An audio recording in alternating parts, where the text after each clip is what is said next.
Next हम बात करते हैं conjugate of matrix. Conjugate of matrix क्या होता है ये भी हम एग्जांपल से समझेंगे, एग्जांपल से बहुत अच्छी तरह समझ में आता है।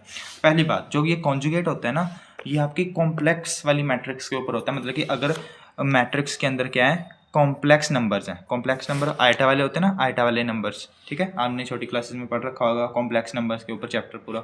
तो आइटा वाले नंबर्स कौन से होते हैं, कॉम्प्लेक्स नंबर्स। तो अगर मैट्रिक्स के अंदर वो है तब कॉन्जुगेट लगता है, ठीक है।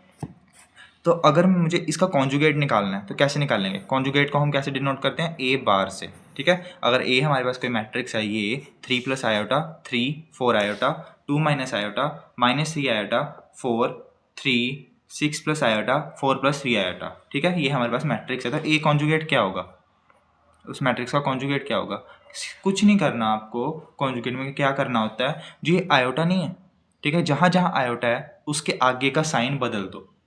कैसे, जैसे यहाँ 3 प्लस आयोटा था, यहाँ कर दो 3 माइनस आयोटा। आयोटा के आगे वाला साइन बदलना है, ठीक है। ये 3 एज इट इज रहेगा। 4 आयोटा है तो ये हो जाएगा -4 आयोटा। 4 आयोटा को आप ऐसे लिख सकते हो ना, 4 इंटू माइनस आयोटा, आयोटा के आगे वाला साइन चेंज करना है, ठीक है, कॉन्जुगेट करना है उसका। तो माइनस हमने ऐसे लगा दिया, इसको हम ऐसे लिख सकते हैं -4 आयोटा, माइनस आगे चला गया, ठीक है, तो सीधा मैंने लिख दिया -4 आयोटा। सिमिलरली 2 माइनस आयोटा है तो यहाँ आ जाएगा 2 प्लस आयोटा। यहाँ -3 आयोटा है तो यह आएगा 3 आयोटा, ठीक है, प्लस का हो गया साइन। 4 एज इट इज, क्योंकि ये कॉम्प्लेक्स नंबर नहीं है, कॉम्प्लेक्स नंबर के ऊपर ही साइन चेंज करने हैं आपको, ठीक है। 3 as it is, 6 plus iota तो 6 माइनस आयोटा, 4 प्लस 3 आयोटा तो 4 माइनस 3 आयोटा।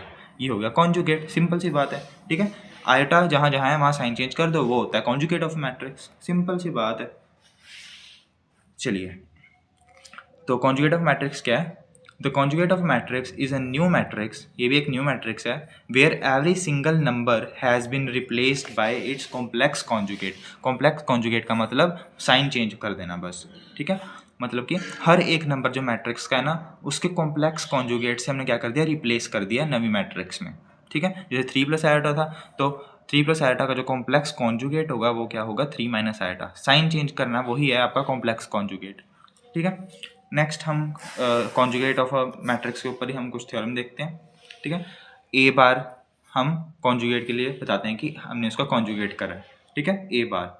चलिए, थ्योरम क्या है, इफ़ ए बार और B bar denote the conjugate of matrices of A B respectively, then मतलब कि अगर ए बार और बी बार जो हैं वो क्या है, कॉन्जुगेट है किसके, ए और बी के, तब हमारे पास कुछ प्रॉपर्टीज़ हैं जो आपको याद रखनी है, जैसे आपने पिछली बार याद रखी थी। बहुत आसान है, ये देखिए, जैसे कि अगर आप ए का कॉन्जुगेट करते हो, ठीक है, एक बार कॉन्जुगेट कर दिया, फिर उसका दोबारा कॉन्जुगेट कर दिया तो आंसर क्या आएगा, ए आ जाएगा। दूसरी प्रॉपर्टी क्या है, अगर ए प्लस बी है, ठीक है, इसका आप कॉन्जुगेट करते हो पूरे का होल में, तो इसको हम खोल के कैसे लिखेंगे, ए बार प्लस बी बार, मतलब कि ए का कॉन्जुगेट करना है, फिर प्लस बी का करना है, फिर ऐड करना है, ठीक है। नेक्स्ट क्या है हमारी थर्ड प्रॉपर्टी, बहुत आसान है, अगर के ए है, के इंटू ए है, के यहाँ आपका कॉम्प्लेक्स नंबर है, अगर हम कोई मैट्रिक्स में कॉम्प्लेक्स नंबर को अंदर मल्टीप्लाई करवा रहे हैं ए के, ठीक है, ए मैट्रिक्स के अंदर अगर हम किसी कॉम्प्लेक्स नंबर के को मल्टीप्लाई करवा रहे हैं, यहाँ ये आयोटा वाला नंबर है, तो उस केस में क्या होगा, और अगर हम उसका क्या कर लेते हैं, कॉन्जुगेट कर लेते हैं, तो ये किसके इक्वल आएगा, के का कॉन्जुगेट प्लस ए का कॉन्जुगेट, ठीक है। के कॉम्प्लेक्स नंबर है ना, आयोटा वाला है, तो उसका कॉन्जुगेट कर सकते हैं हम, ठीक है। यहाँ आप लिख लेना वेयर के इज कॉम्प्लेक्स नंबर, ठीक है। Third property, sorry fourth property देखते हैं, हमें क्या क्या रखी है, अगर दो मैट्रिसेस हैं ए और बी, और इनका क्या करना है आपको, कॉन्जुगेट लेना है दोनों का, दो मैट्रिसेस हैं ए और बी और इनका कॉन्जुगेट करना है, तो ये किसके इक्वल आएगा, A conjugate into B conjugate, ठीक है, सिंपल, ए कॉन्जुगेट फिर बी कॉन्जुगेट फिर मल्टीप्लाई करना है, ठीक है। इसको हम ऐसे लिख सकते हैं। ई प्रॉपर्टी देखते हैं, अगर ए की पावर n है किसी मैट्रिक्स की और उसका कॉन्जुगेट ले रखा है, तो इसको हम ऐसे भी लिख सकते हैं कि पहले कॉन्जुगेट ले लो, ठीक है, बाद में पावर चढ़ा दो।